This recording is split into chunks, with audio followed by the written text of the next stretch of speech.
Next, talking trade and nuclear weapons as South Korea's president comes to Washington. Margaret Warner has the story. The White House rolled out all the flourishes of a state visit for President Lee, a tribute to how important an ally it sees South Korea in an ever more vital part of the world. The ceremony, held outdoors despite the drizzle, also showed an increasingly close personal relationship between President Obama and his counterpart. President Lee, First Lady Kim, members of the Korean delegation, on behalf of Michelle and myself, on behalf of the American people, welcome to the United States. The two presidents had two major agenda items. First, touting a long-stalled free trade agreement passed by Congress last night, which the administration says will generate $11 billion in new exports for U.S. companies and farmers. The Korean parliament has yet to approve it. The accord, first signed in 2007, had to be renegotiated twice over U.S. misgivings on access to Korean markets for U.S. beef and cars. After winning concessions to address auto union and other Democratic concerns, President Obama last month urged Congress to pass it. If Americans can buy Kias and Hyundais, I want to see folks in South Korea driving Fords and Chevys and Chryslers. H.R. 308. With Republicans agreeing to a benefits program for workers who lose jobs to foreign competition, both houses approved the revised deal on the eve of President Lee's arrival at the White House. In a joint press conference today, the two men insisted the accord will be good for both countries. For our farmers and ranchers here in the United States, it will increase exports of agricultural products. From aerospace to electronics, it will increase American manufacturing exports, including those produced by our small businesses. It is a win-win agreement that will benefit both of our countries in countless ways. But behind closed doors, the two presidents were intently focused on something entirely different: the persistent, seemingly intractable problem of what to do about Seoul's belligerent neighbor to the north, North Korea. Tensions dating from the Korean War have grown more ominous in recent years as North Korea expands its nuclear weapon and missile arsenal. Hostilities flared last year in March when the North torpedoed and sank the South's naval vessel Cheonan, killing 46 sailors. And 4 people died on South Korea's Yongpyong Island in November when the two exchanged artillery fire over a disputed maritime border. Also adding to the volatility, North Korea's preparation for a leadership change from the ailing dictator Kim Jong-il to his son Kim Jong-un. But most worrying to the U.S. and the region is North Korea's development of nuclear weapons and missiles that can carry them long distances. In January, then Defense Secretary Robert Gates, on a trip to Asia, warned that the North was within 5 years of being able to strike the U.S. Today, it is North Korea's pursuit of nuclear weapons and the proliferation of nuclear know-how and ballistic missile equipment that have focused our attention. Developments that threaten not only the peninsula, but the Pacific Rim and international stability as well. For the past few years, the North has alternated between engaging in multi-nation talks and silence, all the while advancing its nuclear weapons and missile programs. Pyongyang cut off 6-party talks involving the two Koreas, the U.S., China, Russia, and Japan, more than 2 years ago in April of 2009.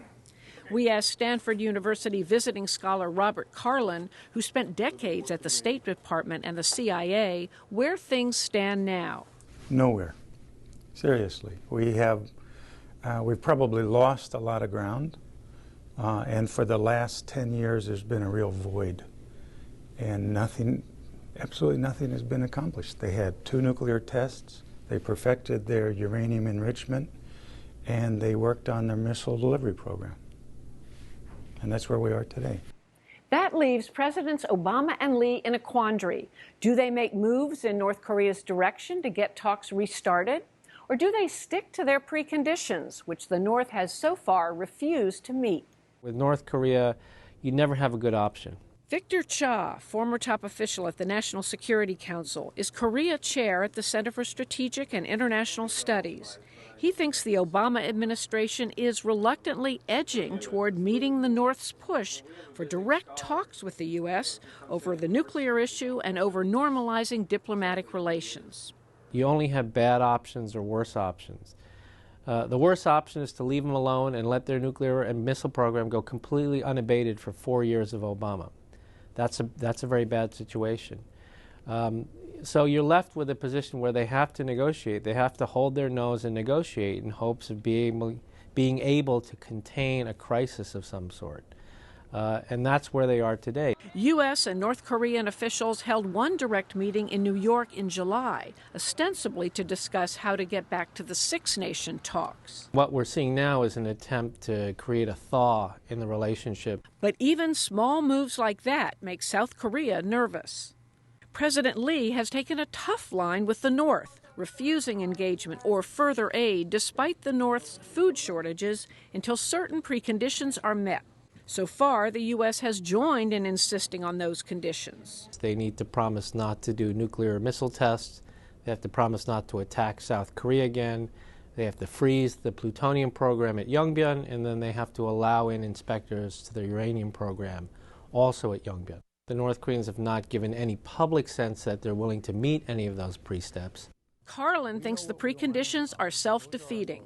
To think that we're going to get the North Koreans to agree to our goals ahead of time before the negotiations is to imagine that they are somehow a vanquished foe, and they're not. And they certainly don't think of themselves that way. And so if we're not careful, the North Koreans will say, then you're not serious. Carlin also says Washington and Seoul should be willing to broaden their focus beyond denuclearization. If we only deal with the nuclear issue in and of itself, chances are very slim that we're going to get this airplane off the ground. Publicly, the two presidents today showed no distance between them on how to handle the North. If the North abandons its quest for nuclear weapons and moves towards denuclearization, it will enjoy greater security and opportunity for its people. That's the choice that North Korea faces. When it comes to cooperation between our two governments, we speak with one voice, and we will continue to speak with one voice. But Cha says the differences over how to proceed with the North are subtle but very real. The South would just like the pace of this to be much slower and much more deliberate, while I think the Obama administration feels like they have a moment where they need to try this, particularly before they get into an election year. As Presidents Obama and Lee wrestled with all this, there was one sign tensions may be easing ever so slightly back on the Korean peninsula.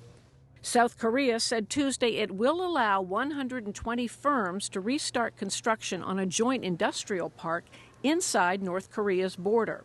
The work was halted after last year's hostilities. Today, President Lee journeyed to the Capitol to thank Congress for passing the trade deal. And tomorrow, he and President Obama will make a joint visit to an auto plant in Detroit.